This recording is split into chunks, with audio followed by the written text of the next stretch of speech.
भाई ये भाई किसके पास है, कौन डिस्टर्ब कर रहा है? भाई आपको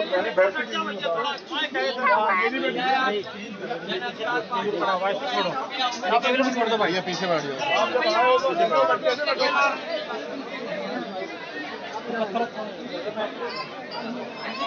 उधर मैंने ज्यादा जाना है, क्यों नहीं आप लोग?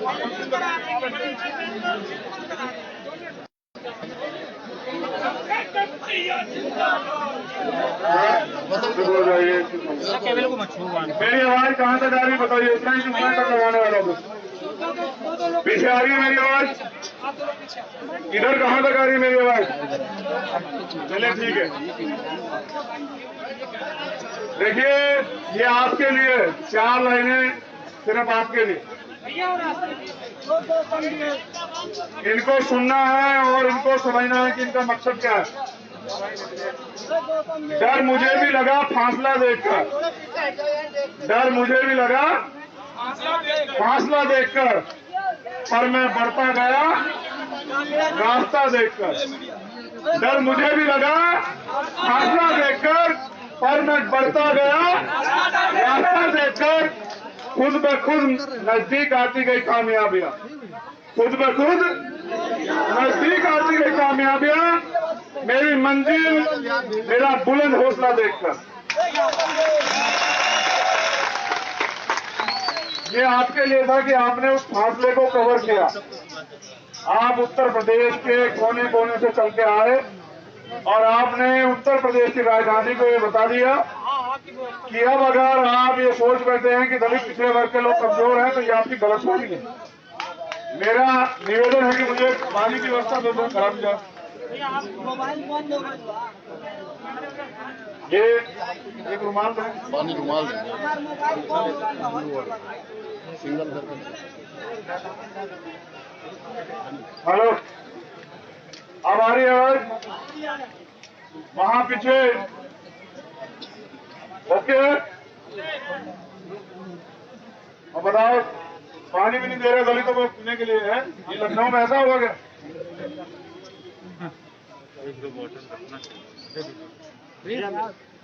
ठंडा, ये ठंडा ठीक ना रहे।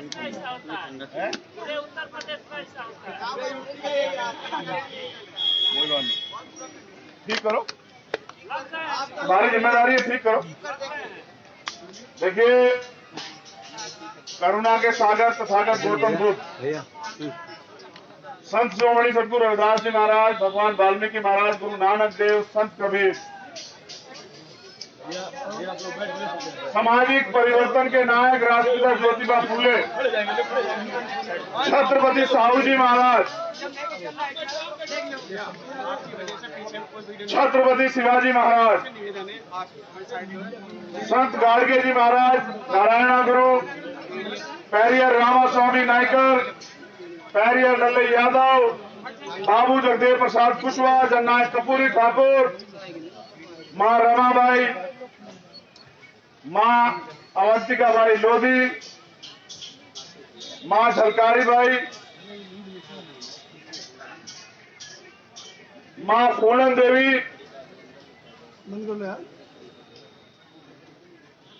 परम पूजनीय विश्व रतन बाबा साहब डॉक्टर भीमराव अंबेडकर, राम स्वरूप वर्मा जी,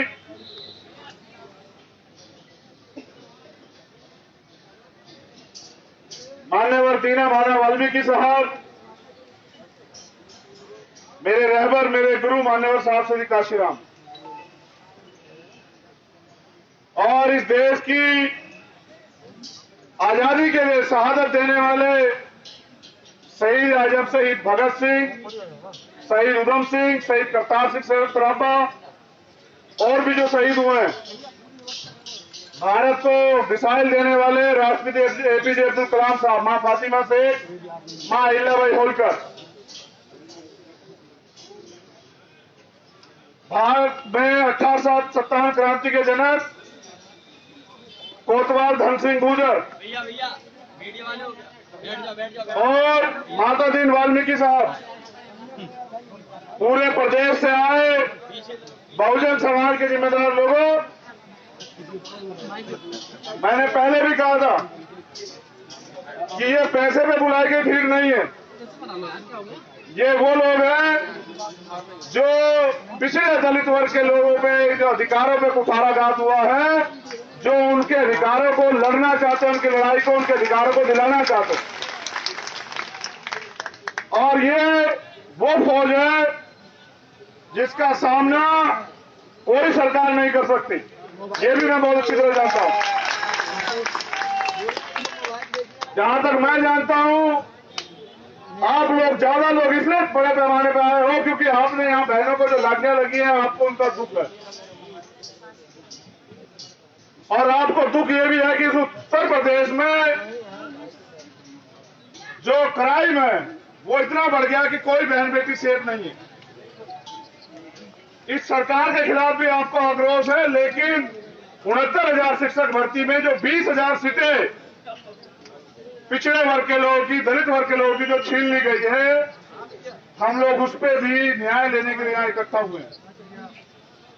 ओबीसी एससी संगठित मोर्चा जो है, क्या समझ रखा है आप लोगों ने?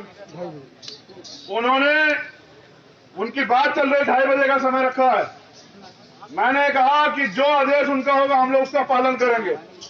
और मुझे लगता है कि आदेश ये भी है, जब खबर आ जाएगी तभी घोषणा करूंगा, लेकिन अंदेशा लगाना हमारा मकसद रहता है कि हम लोग विधानसभा कूच करने वाले हैं। आप लोग तैयार हैं? ठीक है। बाकी चीजें जब आदेश आएगा तब बताई जाएंगी। लेकिन आज इस मंच पे आप सब लोगों ने बता दिया कि घोटाला हुआ है। राष्ट्रीय पिछड़ा वर्ग आयोग की रिपोर्ट है कि घोटाला हुआ है। लेकिन मैं तो आपको ये बता रहा हूं कि घोटाला किसका हुआ है, किस बात पे हुआ है, किस चीज का हुआ है, ये आपको समझना पड़ेगा। क्या घोटाला आपको पता है किस चीज का हुआ है? किस चीज का हुआ है घोटाला? आरक्षण। संविधान में दलित पिछड़े वर्ग के लोगों की उन्नति के रास्ते खोलने के लिए, तरक्की के रास्ते खोलने के लिए और राजकाज में उनकी हिस्सेदारी सुनिश्चित करने के लिए आरक्षण व्यवस्था तैयार की गई। लेकिन खुशी की बात यह है कि पिछड़े वर्ग के लोगों ने हमेशा की तरह, जैसे राष्ट्रपिता ज्योतिबा फूले ने समझा, जैसे बाबू जगदेव प्रसाद कुशवाहा ने समझा,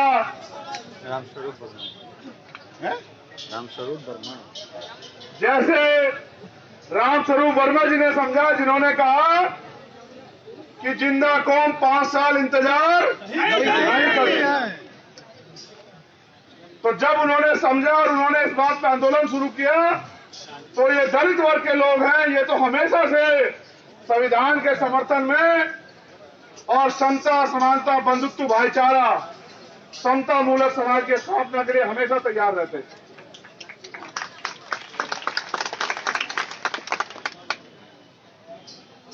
मांगने से सिर्फ भीख मिलती है, अधिकार छीन कर लेने पड़ते हैं। मैं आपको जो बताने वाला हूं वो विषय ये है कि आरक्षण को आप लोग समझते हैं क्या है, दलित पिछड़े वर्ग के लोग? क्योंकि मैंने देखा कई जगह पिछड़े वर्ग के लोग और दलित समाज के कुछ लोग ये कहते रहते आरक्षण होना नहीं चाहिए। क्या आप आरक्षण को समझ पाए हैं? मैं जरा सा जानकारी आपको दे देता हूं, वैसे तो जानकारी आप लोगों को है। आरक्षण इस अन्याय, अत्याचार, गैर बराबरी पर आधारित इस व्यवस्था में राजकाज में हिस्सेदारी दलित पिछड़े वर्ग के लोगों की बने, इसलिए दिया गया। आप ये समझिए कि 27% पिछड़े वर्ग के लोगों का आरक्षण और 22.5% SC/ST के लोगों का आरक्षण है। वो जो हमारा अधिकार बैठता है, ये सरकार हमें नहीं दे रही है, तो क्या अलग से कोटा हमें दे सकती है? नहीं। आप समझिए कि जो आपका पैसा है वो नहीं दे रही है, तो प्रधानमंत्री ने कहा 15 लाख देंगे, दिए? इनकी कथनी करनी में फर्क है। आरक्षण व्यवस्था इसलिए है, समझिए, आप घर जाके बताइएगा, अभी जब आप घर पहुंचेंगे तो बताइएगा कि आपका अधिकार योगी जी छीन लेते हैं। गंभीरता से सुनिए। और योगी जी के बैठे हुए मंत्री उनकी हाँ में हाँ मिला के कहते हैं कि नहीं, अधिकार नहीं छीना है, सही हुआ है। फिर उनके अधिकारी कर्मचारी जो उनकी सरकार में बैठे हैं, उसी विचारधारा के लोग, वो ये कहते नहीं, अधिकार नहीं चुना है, बिल्कुल सही है, समझे? यानी कि जब एक जैसी विचारधारा के लोग सत्ता और सिस्टम पे काबिज हो जाएंगे तब न्याय नहीं हो सकता। बाबा साहब अम्बेडकर इस बात को समझते थे, इसलिए उन्होंने सोचा कि अगर इन वर्गों के लोग भी यहाँ रहेंगे तो इन वर्गों के लोगों का उत्थान हो जाएगा, इनके साथ अन्याय अत्याचार नहीं होगा। एक विचारधारा से अलग अन्य अन्य विचारधारा के लोग भी वहां होने चाहिए, इसलिए रिप्रेजेंटेशन आरक्षण की व्यवस्था की गई। समझिए, एक थाने में जो थाना अध्यक्ष है वो अपर कास्ट का है और अंतिम सिपाही अपर कास्ट का है। अब एक अपर कास्ट का व्यक्ति एक पिछड़े वर्ग के व्यक्ति को सता देता है या उसकी बच्ची का रेप कर देता है, ये उदाहरण है। अब वो पिछड़े वर्ग का व्यक्ति या दलित वर्ग का व्यक्ति अपनी बच्ची को न्याय दिलाने के लिए थाने जाएगा और जो थाने में जब जिस अधिकारी के पास जाएगा वो अपराध करने वाले का रिश्तेदार है, तो क्या न्याय मिलेगा? न्याय मिले इसीलिए आरक्षण व्यवस्था बनाई गई कि आपका व्यक्ति भी वहां हो। इसलिए दलित पिछड़े वर्ग के लोगों को 49.5% आरक्षण दिया गया था। अब आप ये समझिए कि आपकी भर्ती में क्या हुआ। आपकी भर्ती में 20,000 पदों पर घोटाला हुआ, लेकिन आपने सरकार से पूछा, उन्होंने क्या कहा? घोटाला नहीं हुआ। उनके मंत्री ने क्या कहा कि हमने तो 40% दिया पिछड़े वर्ग के लोगों को, समझ रहे? फिर हम लोग आयोग गए, आयोग की रिपोर्ट आई, आयोग ने कहा कि घोटाला, क्योंकि आयोग किसका है? वो पिछड़े वर्ग का आयोग। तो पिछड़े वर्ग का आयोग रिप्रेजेंटेशन के तौर पे इनको आयोग मिला। बाबा साहब अम्बेडकर 340 में इसकी व्यवस्था बहुत पहले कह के गए थे, संविधान का आर्टिकल पढ़िएगा कि पिछड़े वर्ग के लोगों की तरक्की के लिए उनके लिए आयोग बनना चाहिए, जो बना भी तो कठपुतली, जिसकी रिपोर्ट में लिखा गया कि घोटाला हुआ है तो सरकार जिन लोगों ने घोटाला किया उनको जेल भेजे और जिनके साथ घोटाला उनको न्याय दे। ऐसा ना करने की बजाय सरकार 78 दिन से हमारी परीक्षा ले रही, और ये परीक्षा आपकी नहीं ले रही है, ये परीक्षा पूरे उत्तर प्रदेश में रहने वाले दलित पिछड़े वर्ग के लोगों की ले रही है कि क्या इनके अंदर दम है जो अपना अधिकार हमसे ले लें। लड़ाई इस भर्ती के साथ साथ इस बात की भी है कि अगर संविधान में दिए गए अधिकार हमें नहीं मिलेंगे तो अलग से हमें क्या मिलेगा। तो मैं आपसे कहना चाहता हूं कि यही 1948 में बाबा साहब अम्बेडकर आए थे, लखनऊ में पिछड़े वर्ग के लोगों ने बुलाए थे, शेड्यूल कास्ट के लोगों ने बुलाए थे और उन्होंने यहां एक भाषण दिया था। उन्होंने ये कहा था, उसकी कुछ लाइनें मैं कोट कर देता हूं कि अगर पिछड़े और दलित वर्ग के लोग मिल जाएं, जिनकी समस्या एक जैसी, देखो धोखा पिछड़ों के साथ भी हुआ, दलितों के साथ भी हुआ नहीं हुआ? तो बाबा साहब अम्बेडकर ने कहा जिनकी समस्या एक जैसी है, जिनके साथ दिक्कत एक जैसी है, जिनके अधिकारों पे एक जैसे लोग वो कर रहे हैं, आज आपको ये समझ आया कि आपके समर्थन में कौन और विरोध में कौन?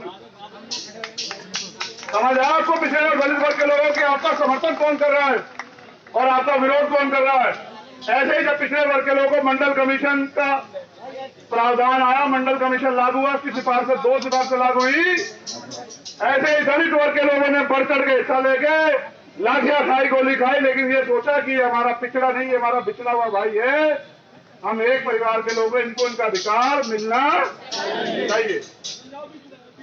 तो ये बाबा साहब अम्बेडकर ने लखनऊ की धरती पर कहा। पंच की सरकार उस समय हुआ करती थी कि अगर ये लवलेश मेरा भाई यहां जो सामने खड़ा हुआ है कि अगर पिछड़े और दलित वर्ग के लोग एकजुट हो जाएं और अपनी समस्याओं के निराकरण के लिए, अपने अधिकारों के लिए संयुक्त मोर्चा बना लें, तो ये जो अपने आप को तथाकथित ऊंची जाति के लोग कहते हैं, आपके जूतों के फीते बांधने में भी अपने आप को गौरवान्वित करें। क्योंकि अगर आप लोग एकजुट हो जाओ तो ये प्रधान नहीं बना सकते। ये आपकी वोटों पे प्रधान बनाते हैं, आपकी वोटों पे बीडीसी बनाते हैं, जिला पंचायत बनाते हैं, विधायक बनाते हैं, एमपी बनाते हैं और बन के ये आप लोगों का गला काटने का काम करते हैं। ये बात आज मैं समझाने के लिए यहाँ हूँ। पूरे प्रदेश में पिछड़े और दलित वर्ग के बच्चे त्राही कर रहे हैं। मैं 2 दिन यहाँ रहा, 3 दिन मैंने देखा कि भूखे प्यासे मेरे भाई मेरी बहनें डटी रहती हैं।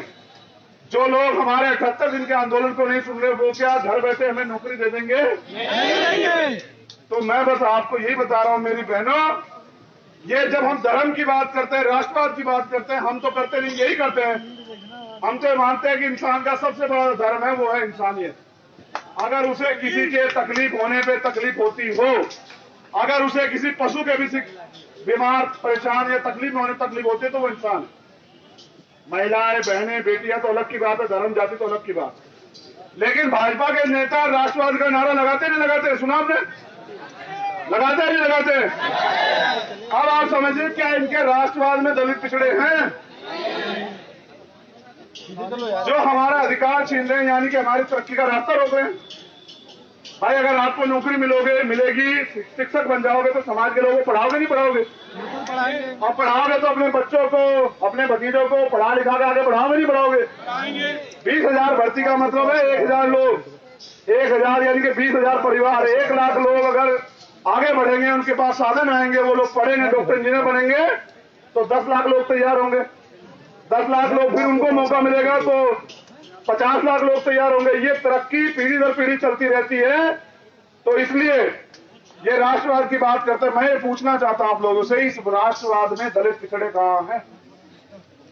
और अगर दलित पिछड़े राष्ट्रवाद में है तो फिर इनकी तरक्की के रास्ते क्यों रोक रहे हो?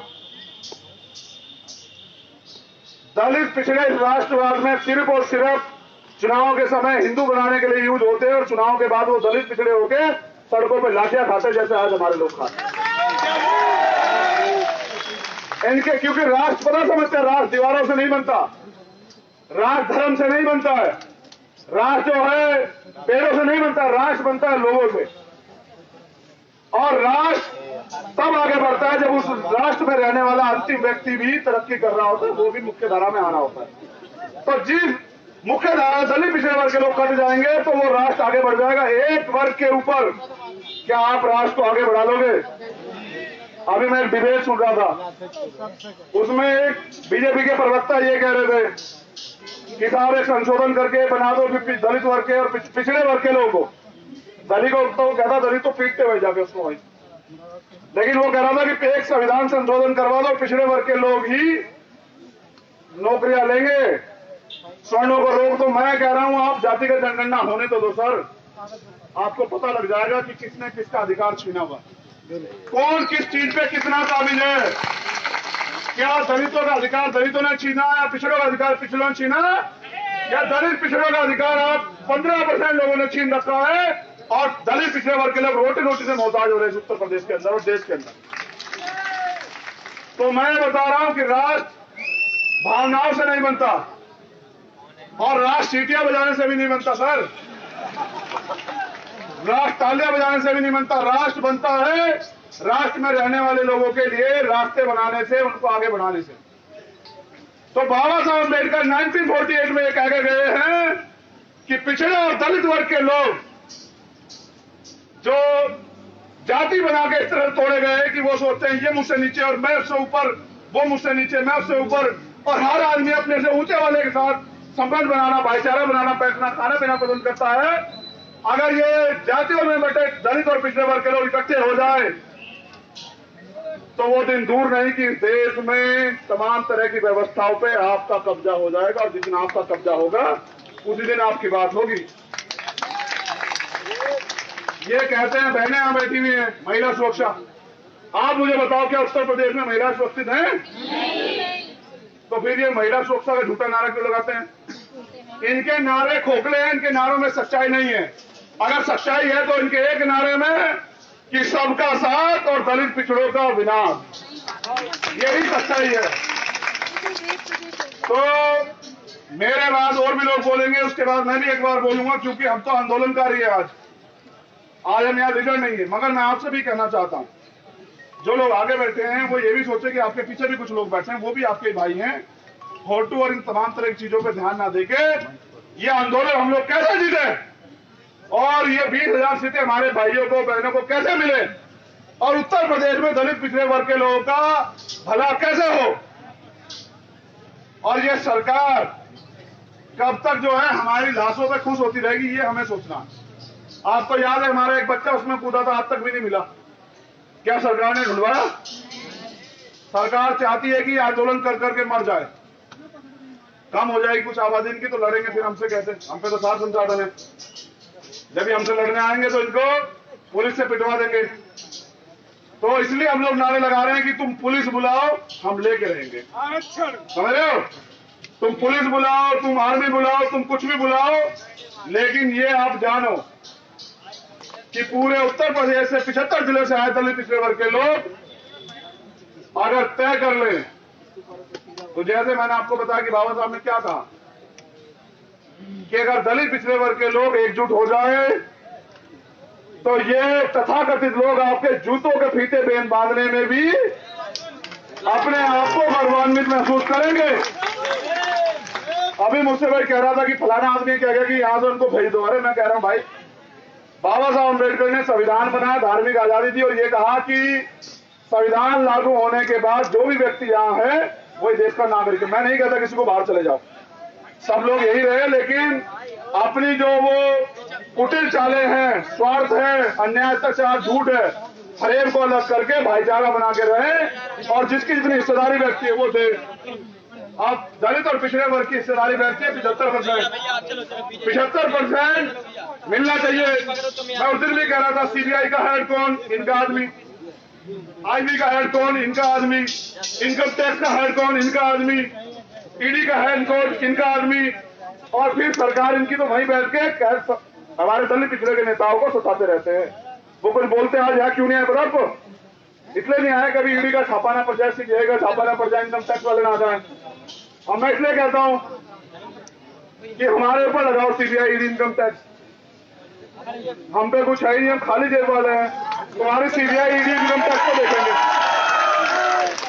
लेकिन मैं ताली बजाने वाले इस समाज से भी कहना चाहता हूं कि क्या उत्तर प्रदेश में दलित पिछड़े वर्ग के लोग ऐसे ही मरते रहेंगे? क्या आपका खून नहीं बोलता? तो यहाँ लोकतंत्र में लड़ाई जो है ना वो वोट से भी लड़ी जाएगी। बिल्कुल। जितने यहाँ बिहार में आजाद समाज पार्टी के लोग आए उनको भी कह रहा हूं कि ये दीवारें ऊंची करवा रहे हैं आप पे रास्ता रोकने के लिए, आप छलांग ऊंची लगाओ लखनऊ पहुंचने के लिए, और रास्ता कोई नहीं खोलेगा आपके लिए। जैसे बंद किए ना यहाँ 20,000 भर्तियों के रास्ते, कोई नहीं खोलेगा, तोड़ना पड़ेगा। क्या तुम में दम है तोड़ने का? मैं इस रास्ते की बात नहीं कर रहा जो गेट है, इसकी बात नहीं कर रहा। मैं उस रास्ते की बात कर रहा हूं जहां से वो सत्ता का रास्ता, जहां से आपकी तकदीरें लिखी जाएंगी। क्योंकि कानून बनाने की ताकत ना तो मेरे पास है ना आपके, वो है विधायिका पे या संसद पे। तो आप लोग आए इसलिए मैं आपको संदेश दे रहा हूं कि यहां से खाली नहीं लौटना है। ये इनका नकली दलित और पिछड़ा प्रेम जो साबित हो चुका है, ये पता लगना चाहिए कि ये इनके एजेंडे में दलित पिछड़े नहीं है। समझ गए? सारे सरकारी उपकरण बेच देंगे, निजीकरण कर देंगे, लीज पे दे देंगे। लीज पे देने के बाद मालिक कहेगा कि ये तो घाटे में चला गया, सरकार कहेगी तुम ही रख लो। जो दलित पिछड़े अधिकारी कर्मचारी इनको निकाल देंगे। इनका अंतिम लक्ष्य निजीकरण के माध्यम से आरक्षण व्यवस्था को खत्म करना है। इसलिए हमें सावधान रहना है। तो बहुत बहुत धन्यवाद, आभार। मैं फिर बोलूंगा 2:30 बजे जो फैसला आएगा 25 मिनट बाद आपको बताया जाएगा। मजबूती से डटे रहे मैदान में। आवाज दो, आवाज दो। बहुजन एकता, बहुजन एकता। वोट हमारा, राज तुम्हारा। लेकर आएंगे, अरे छीन के लेंगे। तो तुम ना दोगे तो छीन के लेंगे। हक हमारा, अधिकार हमारा, सम्मान हमारा, अभिमान हमारा, जान से प्यारा, अरे बहनों वाला, संविधान वाला, अरे लेकर रहेंगे, अरे छीन के लेंगे। प्यारा प्यारा, हमारा प्यारा, हक हमारा, अधिकार हमारा, स्वाभिमान हमारा। बहुत बहुत धन्यवाद, आभार। डटे रहिए। और जो मंच को संचालन कर रहे हैं वो मंच लेने में भाई साहब 5 सभी का बहुत हो रहा है। भैया भैया भैया भैया भैया भैया